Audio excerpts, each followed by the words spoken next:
The weeks that followed were something of a blur. Our usual dates and hangouts continued largely unchanged, though the time we spent together was much longer, and the atmosphere of that time together was rather, shall we say, charged? However, it was the last month of the semester by this time. Exam season was ramping up, with finals just around the corner.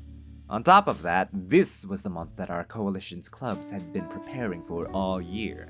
It was endless events, not the least of which included my club's dance performance. A packed schedule, with every footnote scribbled into the dates its own unique source of hair-tearing stress.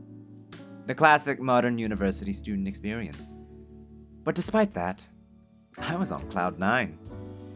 For the first time in my hopeless romantic life, I wasn't just in love with love. I was actually in love with someone, and she was okay with that. Okay enough with it to call me her boyfriend. But not in the male friend sense or in a joking haha wouldn't it be weird if I called you my boyfriend. I was Lotus's actual boyfriend. Now, obviously, the excitement over this fantastical development did sort of consume my everyday life, but mind you, I was wary of the honeymoon period coming to an end, the novelty wearing off, and for the vague obstacles that every couple must overcome together to rear their ugly heads any day now. But even knowing to be wary of all of that, as the days came and went, I couldn't help it. I was somehow falling even deeper. Over the smallest things, too. The twinkle in her eye during her dance practices, the warmth of her hands during our dance practices, during dinner dates, the delicate way she'd brush her hair behind her ears as she lifted food from her plate to her lips. As my friends put it, I was absolutely smitten. The night of my club's event came. The venue was a modest assembly hall. It was a semi-formal event with me emceeing as I do. Perhaps I might have been more chipper than I usually am for such things, knowing as I did then that she was in the audience watching me. Our performance came and just...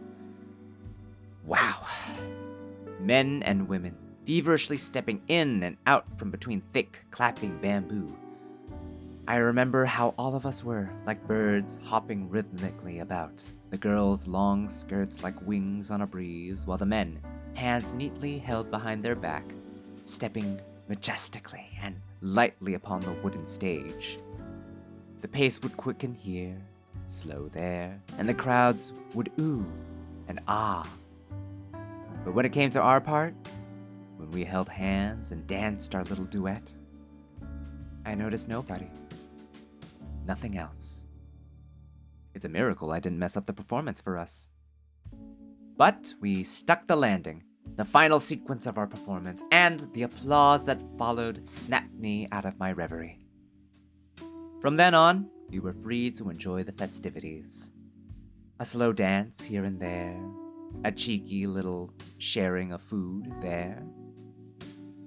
Afterwards, being part of the executive board, I had to stay behind to help with the cleanup, but once that was all settled and done, while everyone else set out for the after party to celebrate a job well done, I met up with her at her place, where we just relaxed, watched anime, and settled into another gentle night in each other's arms.